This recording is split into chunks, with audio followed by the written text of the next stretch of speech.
potentially dangerous weather situations. Specially built radios are automatically activated by this tone to warn you of impending weather hazards in central Arizona. Tests of these radios are normally conducted every Wednesday between 11 a.m. and noon.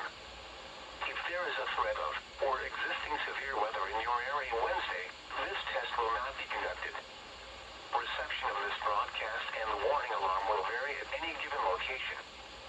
To provide the most consistent warning service as possible, this warning alarm will only be activated for watches and warnings affecting Maricopa and northwest Pinal counties.